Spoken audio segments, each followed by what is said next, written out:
Hey everybody, it's your girl Bondy Blue, and I want you to check out Bondy's Boutique and get some of my merch, y'all. I've added some new things like my mermaid cups and the mermaid tees, and also the Shake Them Tits mugs. All right, you asked for it and you got it. Check out Bondy's merch at Bondy's Boutique.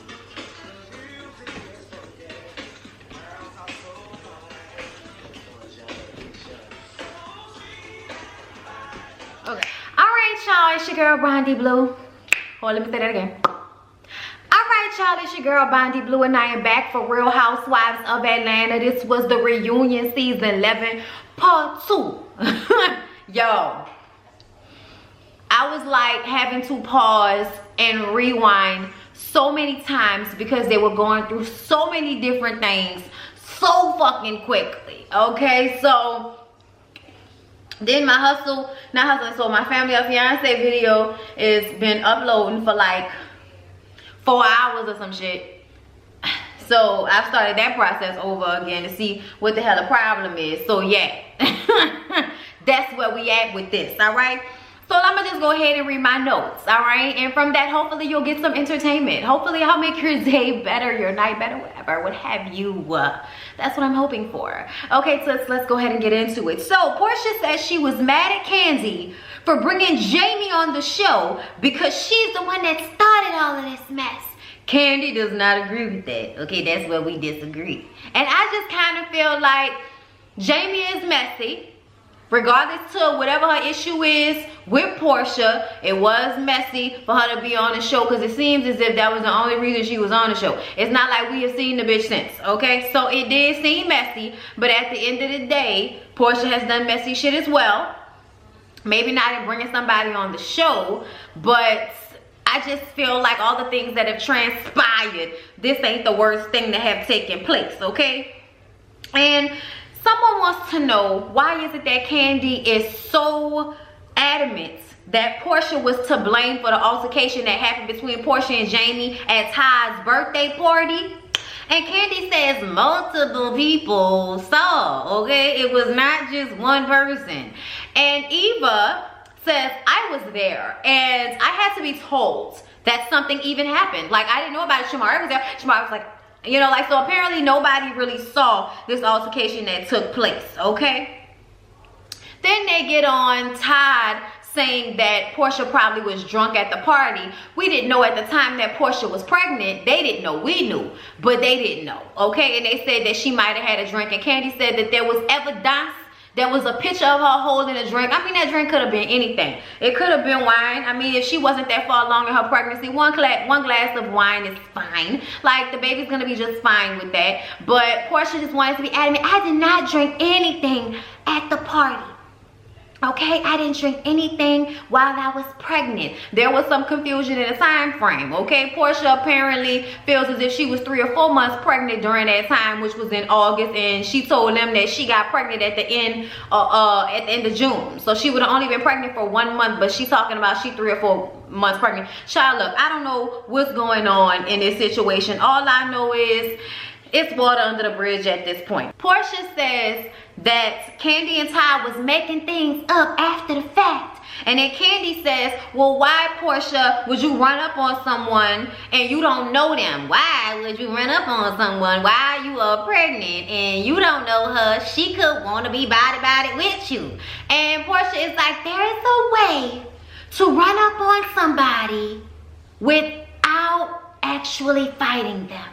There's a way. I'm like, girl, there's a way, but there's also a time when that ain't necessarily gonna be the situation and you might run up on the wrong person, okay? And then we had to explain Nuck If You Buck to Andy, and I'm like, really, Andy, you've never heard that song? Like, oh, white people are this white. Like, that's a huge song, you know?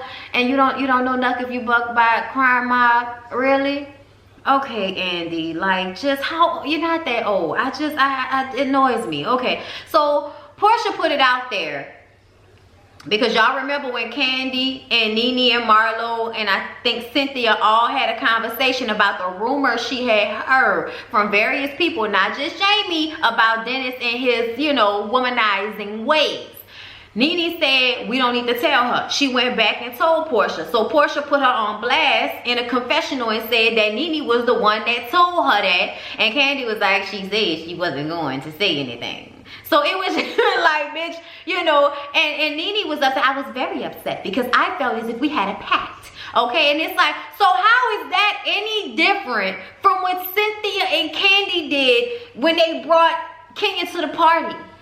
You was lying, they was lying. I mean, they say they wasn't lying. At the end of the day, it's still the same type of situation where a pact or understanding was supposed to be involved amongst people. Okay, so it just really cements the thing about how Nene, for one, is passive aggressive, because you say you don't have a problem with something and then you have a problem with it and you cut people off, you don't want to talk to them. But then on top of that, you can dish it but you can't take it. Every little thing that somebody does to you, even if it wasn't meant to be malicious, you take it as some, you know, assault to your character, assault to your person. You are not a real friend and all of this shit. When you do these same fucked up things to people with no remorse at all, don't give a fuck, okay? Don't care how you hurt Cynthia's feelings or how you hurt Portia's feelings or how you hurt Tanya's feelings. You don't give a fuck about that. All you care about is nobody was there for me when I wanted them to be there for me, which really translates into don't check me about shit when I'm wrong. Don't tell me when I'm overreacting. Let me be a complete asshole to everybody and nobody tell me anything because I'm Nene and I'm the HBIC. And I'm like, bitch, is this Tiffany Pollard, bitch? Is this Flavor of Love, bitch? What year is this? Please stop. Stop for all of us. Stop for you, stop for me, stop for Greg, stop for all the ladies on the stage, bitch. Just stop. They asked Portia how she feels about all of Dennis' tattoos because she really loved them, but then, you know, they all these various bitches' names and stuff. And Portia said it doesn't matter. She licks them all the same and they all taste delish, okay? And I'm like, girl, you better be nasty about it with your man, bitch. You licking tattoos and stuff. Okay, I didn't need that overshare, bitch, but that's all right. Do you?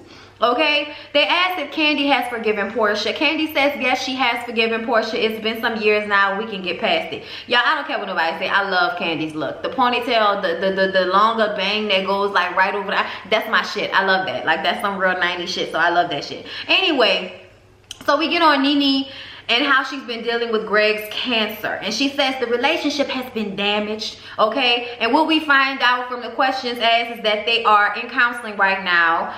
They are not sleeping in the same room. And Nene says that if he did not have cancer, she's not sure that their situation would be any different because she believes he was grouchy and mean before he got diagnosed. And I'm like, that doesn't mean he wasn't sick though. That's the whole thing, Nene. Like, just because he wasn't diagnosed doesn't mean he wasn't feeling bad and he wasn't sick. It's like as soon as somebody finds out they have cancer, then it's okay for them to act bad. But see, before that, no. I gotta get that diagnosis first before I allow you to treat me like shit. And even then, I'm gonna complain to no end about it. And then want people to have sympathy for me, but I can't muster up enough sympathy to have for my own husband who is going through a life-threatening disease. Girl, pray for us all. Pray for us all, okay? So Greg comes on and he says that he's going through his last rounds of radiation and then he's going to get tested again to see if the cancer is still, you know, at the size that it was before. They talk about Greg ignoring how Nene was telling him for years that he needed to get his colon checked. But like a lot of black men, he's thinking somebody's going to put a finger in his ass. So he wasn't comfortable with getting that done. And he never got himself checked. He also, you know, was taking a lot of antacids and Alka-Seltzer every night and all of this. So it was a lot of things that, you know, contributed to him having colon cancer. So that's why it's so important for men, black men especially, go to the doctor, take care of yourself, stop having fears, really unsubstantiated, stupid fucking fears about stuff. Like, I'd rather have a finger up my ass for 5 seconds or tube up my ass while I'm knocked out, you know, over some medicine and make sure everything is good with me than to be sickly in the way that I have to, you know, can't even drink cold drinks and stuff like that, have to get a colostomy bag. That's a lot of shit to go through just so you don't have to get a finger up the ass, even if that is the way it go, which we know that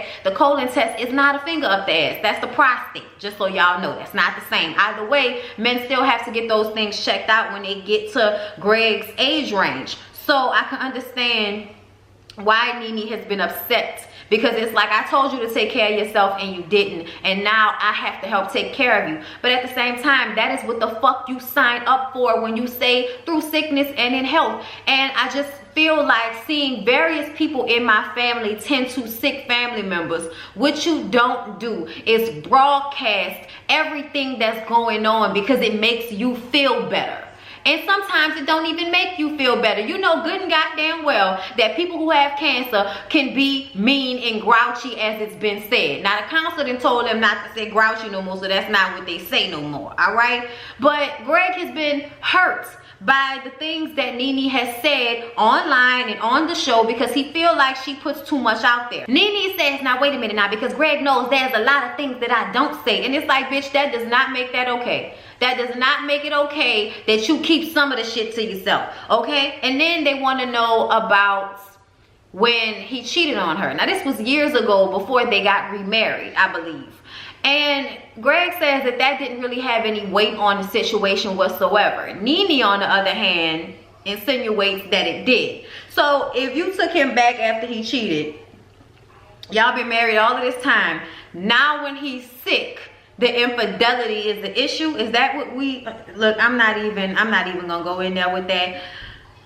Then we get on how she ditched him at Eva's wedding. Might as well call it Nene's wedding, because they made it all about her shit. Okay, he said he was getting dressed to go, but she said, oh, he wasn't going with me, he was not going arguing with me. And it's like, that's just such, to treat a man like a child in that way, like you ain't going nowhere with me because we arguing. Like, I just felt like it's very demeaning the way she talks to him and treats him. And because he just does not want to lose her at this point, he deals with it. So someone asked, why is it that Nene travels so much during this time for Greg when he's so sick? And she says, well, if I did not work, then Greg would not eat while he has been sick. And I'm just like, oh God, it's, you know, it's just another time where it's just, it comes off so fucked up to me, y'all. I don't even know how to explain it. But to throw in people's face, especially your sick husband, to throw in people's face what you do for him,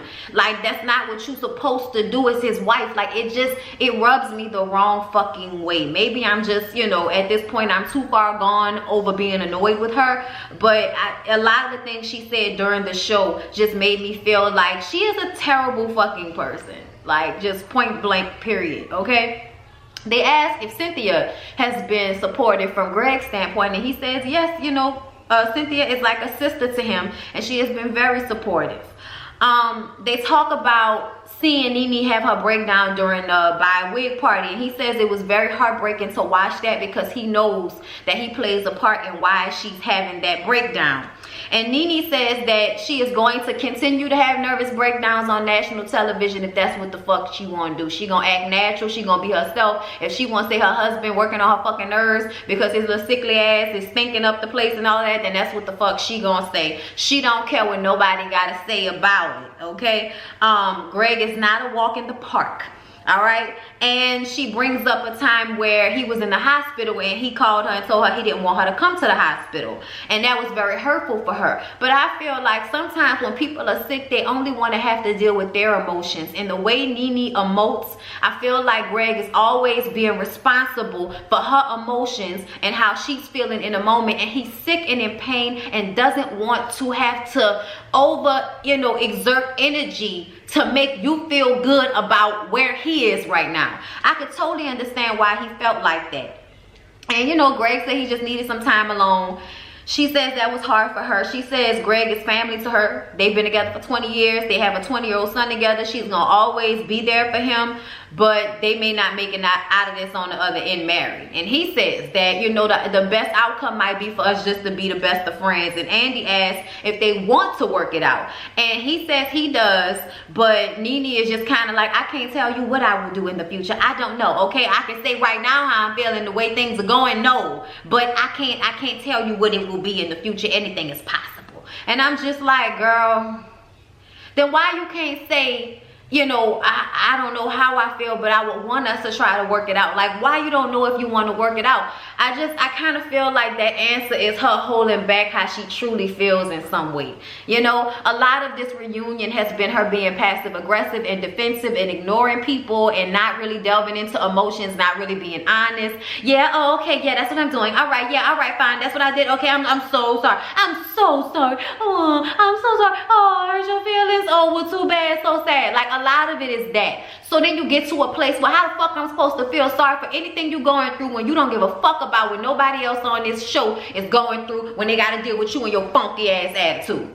So Marlo and Tanya join the cast and they talk about Tanya's title changing throughout the season, going from being Nene's friend to then being Eva's friend. And then Marlo makes a comment about, well, Eva, didn't you change a bunch of times? At first you were Eva's sister, what were you? And Eva's like, yes, I started out as calling her sis. Then we get into how Nene was so mean to Tanya. And Nene feels as if, look, I got this girl on the show, okay? I got her on the show. I have no reason to be negative towards her. And Tanya says, you know, it starts to talk over Nene and get her point across about how you sat up there and said that maybe I wouldn't be in the relationship that is important to me. How can you sit up here and act like that's not a big deal? Like that's, you know, how could you not understand my point with what you said?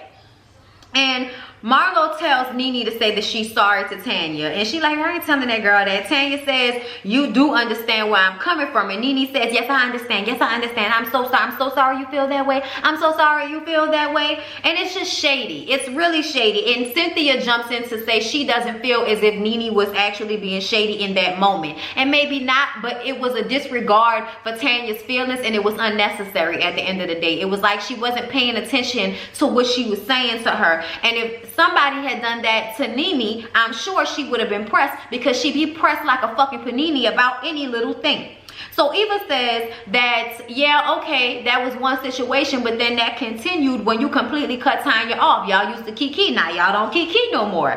And Nene acts as if that's not true, and she sees how Tanya is moving through the group. And Tanya like, so you mad because I'm making friends with other people like on the show? Like what is that about? And Cynthia says she does throw people away. When she gets upset with you, there's no conversation. She just cuts you off. And Nene tells Marlo that I don't even know what she's talking about. She's not even my friend. And Portia says she treats people like they indispensable. And Andy says, dispensable, Portia? And she's like, yeah, dispensable. I'm like, why y'all do Portia like that? Y'all could have edited that out. Nene tells Tanya that she think that she wanted with her, but she doesn't want it with her. Okay, you think you want it with me, but you don't want it with me, okay? You ain't gonna get that piece. You gonna have to beg for that piece. You're gonna have to put that piece in your pussy to get on this show. I'm like, Nene, you was a disgusting gutter snipe of a bitch, bruh. I mean, for you to say that to that woman over all of this and then act like you don't have a problem, I don't know what to do with her. A fan asks why Nene tries to control every person she brings on the show. Eva says that she's not controlling, she's just passive aggressive. And Nene says that she isn't a passive aggressive. You gonna know when she's aggressive. I'm like, bitch, you don't even know what that means. Eva says that she and Nene aren't friends, and Nene says, are you serious? Are you serious, girl? The way I've had Joe back on this show, are you serious, girl? Eva said, no, are you serious? The way I've had Joe back on this show. And I'm like, I do feel as if Eva has had Nene's back, and I do feel as if Nene hasn't really had Eva's back. It seems as if the more Marlo shaded Eva, the less Nene felt the need to be a real friend to her. I'ma just say that's just how it looked to me. Eva says that it seems as if Nene will only be a friend to her when she acts like a lapdog to Nene, and she ain't about to do that, all right? Marlo is throwing digs at Eva. Marlo says that, you know, she does look amazing tonight, and this is the look that she was always expecting. And Eva is like, that's the fucking problem. You have a preconceived notion about who you think I am, and you don't know me, okay? Then they asked Eva if she was upset when Marlo made those comments about her children having 2 different daddies. And Eva was like, let me guess, your mama, your sister, your best friend, ain't nobody got a fucking child by the same nigga, so please don't go there with me. And Marlo says, my mom, yes, okay, I was just being petty. You know how I am. I'll say anything. It's like, yeah, because you don't know how to read and you think you do. Okay? So they talk about how the argument on the bus between Marlo and Eva went on for 45 minutes, and Marlo was like, and they cut out my good parts. And everybody was like, girl, that was a generous edit, bitch. The editors was generous to you that day, okay? They asked why no one checked Nene for how she treated Tanya at Eva's bachelorette party. And Eva is like, I didn't even see it until it happened on television. I didn't know it was going on. And Nene said, girl, it was not that serious. And I'm like, yeah, it's always not serious when it's happening to somebody else. But oh God, if it would have been you. So then Marlo expresses her intuition that Shamari has a drinking problem and she's an alcoholic. And she knows that she be at Betty Ford. Shamari don't even know who Betty Ford is. And Andy, of course, has to tell her that that is rehab. And Shamari says, you know what? You have a drink every time we go out as well. What is the difference, okay? When you want to talk to me about gold digging and shopping, I'll listen. Until then, bitch, get the fuck up out my face about it. Candy says that she doesn't think that Shamari has a drinking problem, but sometimes she can just do a little bit too much, okay? And I agree with that sometimes she can do it just a little bit too much. Marlo says that she has evidence. She has a picture. She has text messages that proves that that Shamari is an alcoholic. She got text messages and information on everybody, y'all. That's why I went to Eva in my head.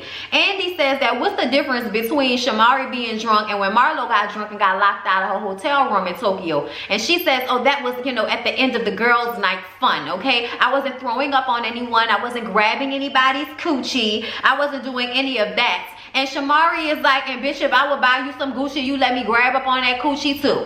And Marlo did not deny it.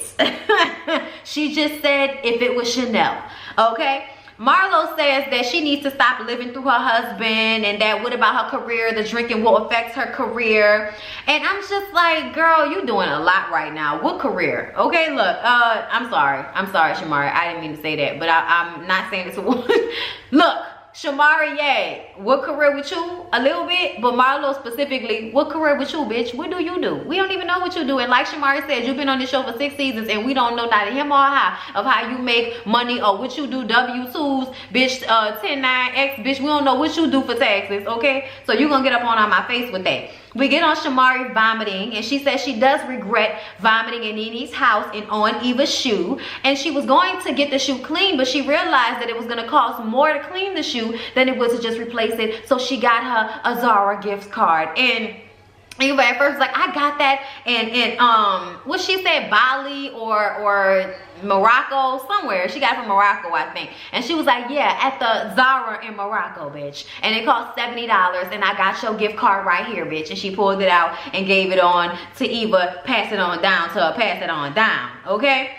So they asked Shamari if her bisexual days are really behind her. And she says, yes, that is all behind her. I don't believe it, okay? All of that, snatching coochie when you drunk, tell me a different story, Shamari. It tell me that it's still on your mind, and when you go to bed with your husband, you think about what you do with the women's. I'm not saying it's a bad thing. I'm just telling you that I'm sure that's what you're doing. Shamari says that she believes her fashions have, gotten better, have upped the fashion game since she's been on the show. And Marlo says, yes, but not today. Apparently, Marlo isn't a fan of the dress she has on. Looks like my nephew just threw glitter on your dress. And it's like, Marlo, when we had a good look at your dress and how the bow was turned to the side and that shit looked confused, we didn't know what was going on with that makeshift shit that you had on that you didn't have somebody pull up and make for you in a day or two.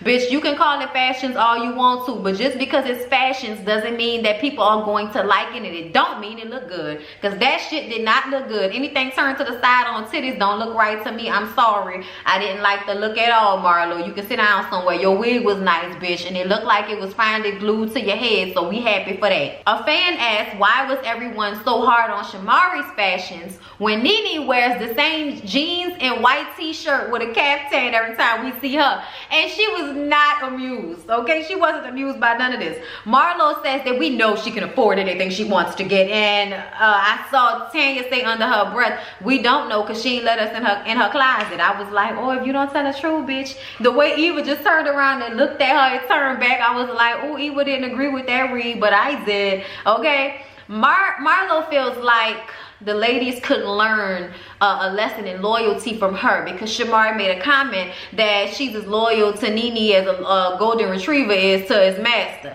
And she says, yes, you women can learn from me. I'm like, bitch, can't nobody learn not a fucking thing about loyalty. You only loyal to Nene because she's your ticket on this damn show and you still ain't got a peach. But as long as you can, you know, follow up on her coattails and shit, you happy to be here. Cynthia says that the loyalty has to be reciprocated, bitch, and I agree.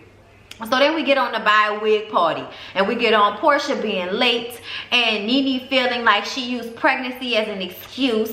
And Portia says that she don't give a damn. Okay, I did give a damn, but I don't give a damn now. Okay, she don't give a damn about being late. Let's talk about all the times that Nene was late when we was in Tokyo, how disrespectful that shit was. Then we get on how Marlo was trying to support Nene. Nene is screaming about support, and Greg called Marlo telling her that Nene was having a hard time, so she left her hair appointment to come and run and be there for Nene, and Nene wouldn't even let her inside. And you know, Andy makes the point that you were asking for support and she was giving you that and you pushed her away. And she was like, you know, sometimes I like to be by myself. It's like, well, what the fuck do you expect from people if you don't want them around to help you deal with it? It's just like the support has to come through an ass kissage, and I'm just not fucking here for that. That's not support, bitch. That's enabling. and I'm not here for that at all, okay? And Marlo is like, I mean, I could take an apology when Andy says that she's owed one. And Nene was like, really, bitch? All right, girl, I am so sorry, okay? And I am genuine because you know you are a true friend to me, because you continue to lick my ass no matter how bad I talk to you or what happens or how many times you show up to my house and I don't let you in. You continue to lick the inside of my ass. So you know what? You're a true friend. I love you, girl. And I'm just like, oh, y'all two works on my fucking nerves. Y'all might as well go in the back and 69 it the fuck out. Tanya says that Nene shuts people out, and that if she wants support, she has to allow people to be there for her. And Cynthia also says that Nene has a problem accepting help. Nene says that she knows how to accept help, okay? She knows how to accept help, especially when it's genuine. Cynthia says, what about when we came to Miami? We were being pure with our wants to be supported. We came to Miami to your swag event. That was all love. Nene has nothing to say. Whenever they actually come back with a defense about all the times they've been there to support her ass, she has absolutely nothing to say, which works on my fucking nerves. Because if you're going to be so self-righteous in your indignation, I would appreciate you actually having a reply when people come at you with real shit. You sitting up there talking about how real you are, but bitch, you are not real, because you ain't really willing to deal with the shit that is real, and that's that those people have been there for you. You just don't want to accept their love. You don't want to accept their support because it doesn't come with their lips on your ass. Portia has had enough. She said, you know what? I have had enough of this, okay? Because we have all been there for you, Nene, in one way or another. We have all been there. Me, Dennis, my mom, we all prayed for you. We were all there for you when Greg got sick, okay? I can't do Portia no more, y'all. I can't. I was trying, but you know, she got a little deep in her voice when she got serious about how Nene was giving everybody her ass to kiss. And she was just giving a big fuck you to everybody. And Portia wanted her to know that that shit was hurtful. She wished that she could be as unbothered as Nene and be as cold-blooded as her, but she can't. It is very hurtful. And she has nothing to say. And Andy wants to know what the fucking problem is. And Marlo says she's hurting. And I'm like, bitch, hurting? How many times is she going to use that as an excuse? Hurt people, bitch, okay? Marlo says that there's, you know, there's something going on you guys don't know about. You know, it's more to the story. And it's like, man, get the fuck out of here with that shit. Marlo says that she does feel that Portia is being honest, because Andy was like, bitch, she over here pouring her heart out to you and you ain't got nothing to say. Like, that's crazy. I would have something to say if somebody was pouring their heart out to me.